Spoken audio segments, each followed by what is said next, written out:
वंदे मातरम। वर्तमान समय में अगर हम देखें तो जो बड़े शहर हैं या मेट्रो सिटीज़ हैं या आसपास के जो हाई राइज मूल रूप से ये जो रहने की व्यवस्थाएं हैं, यहाँ पे शिक्षा का स्तर तेजी से गिरा है। ये एक फैक्ट है, एक तथ्य है, आप माने या ना माने। वास्तव में हम अपने बचपन की बात बताएं तो हम जब 10th में थे, बायोलॉजी थोड़ा सा मुझे अच्छा नहीं लगता था, तो बहुत कम पढ़ता था और बहुत कम समझ में भी आता था। हाफ ईयरली का रिजल्ट आया, गवर्नमेंट इंटर कॉलेज में मैं पढ़ता था, तो बच्चे 85 के आसपास बच्चे थे क्लास में, और बायोलॉजी का जो एग्ज़ाम हुआ था उसमें मैं फेल हो गया था। घर आया, बड़े भाई ने पूछा कि क्या हुआ, तो मैंने कहा कि क्लास में 77 बच्चे 77 स्टूडेंट्स बायोलॉजी में फेल हो गए।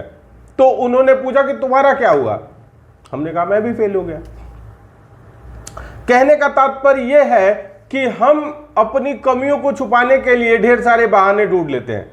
ये तो बचपन की बात थी, लेकिन अगर हम वर्तमान परिस्थितियों में बात करें तो ये आदत हम सभी की हो गई है, यानी कि गार्जियन और पेरेंट्स की हो गई है।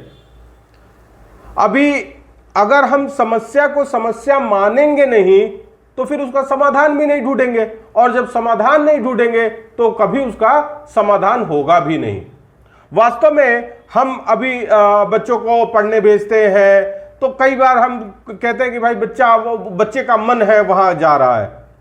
अगर हम स्कूल की बात करें या ट्यूशन क्लासेस की बात करें, देखिए पढ़ाई मनोरंजन की विषय वस्तु नहीं है, मनोरंजन अलग है, पढ़ाई अलग है। तो जब तक हम इस बात को नहीं समझेंगे तब तक डिसीजन मेकिंग हम किसके हाथ में छोड़ रहे हैं? बच्चों के हाथ में। अब बच्चे का जहां मनोरंजन, भाई मनोरंजन करने बच्चा तो जा नहीं रहा है, बच्चे को जाना है पढ़ने। अब यदि आपको लगता है कि मनोरंजन करते करते पढ़ाई हो जाएगी, तो मैं अगर कहूं तो आपको गलत लगता है।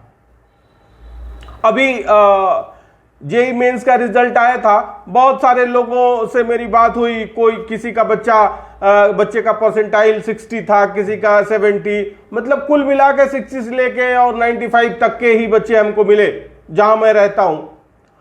अब मूल बात यह है कि बच्चा 60 पाया हो या 95 पाया हो, दोनों में कोई विशेष अंतर नहीं है, दोनों को कुछ नहीं मिलना है उस परसेंटाइल के बेसिस पे।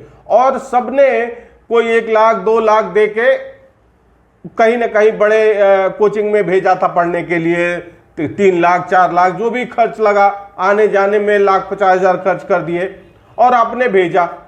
अब हम अपने को क्या कह के संतोष दे रहे हैं? भाई उनके लड़के का 65 आया, मेरे का 70 आया, उनके का 85 आया, मेरे का 90 आया।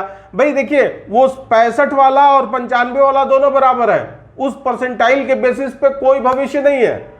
लेकिन क्या है कि जब हम अपनी कमियों को छुपाना होता है तो जो रेफरेंस पॉइंट होता है उसको हम बदल देते हैं। जिस तुलना जब हम करते हैं तो हम अपने सुविधा अनुसार जो मानक है उसको इधर से उधर शिफ्ट किया करते हैं, और यही हम आजकल शिक्षा को लेकर कर रहे हैं। शिक्षा कहने के लिए तो हम बात करने में कहते हैं कि बहुत महत्वपूर्ण है, लेकिन हम अपने जीवन में उसको कोई विशेष महत्व नहीं देते हैं।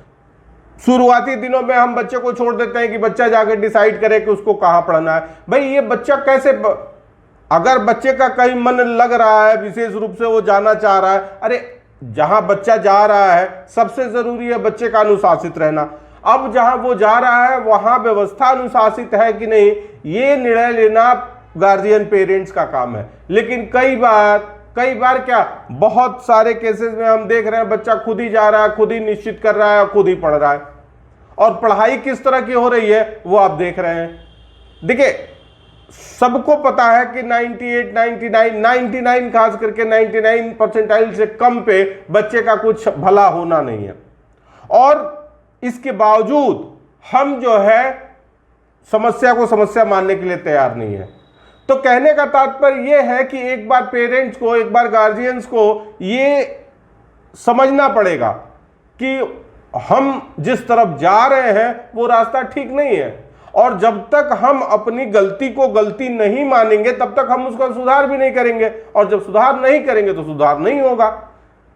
और सुधार करने के लिए सबसे पहला जो काम करना है, हमें मानना पड़ेगा कि हमसे गलती हुई, और आगे से गलती ना हो इसके लिए प्रयास करना पड़ेगा, और दूसरे लोगों को भी सजेस्ट करना पड़ेगा कि भाई हमसे ये गलती हो गई थी, तुम ये गलती नहीं करना।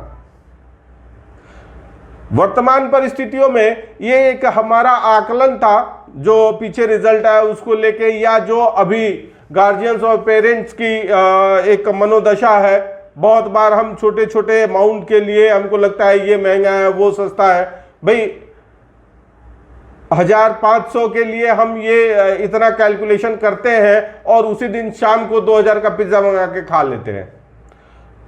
तो कहने का तात्पर्य यह है कि जब तक हम समस्या के मूल को नहीं समझेंगे और उस समस्या को समस्या नहीं मानेंगे, शिक्षा को प्रायोरिटी में ऊपर नहीं रखेंगे, तब तक कोई सुधार नहीं होना है।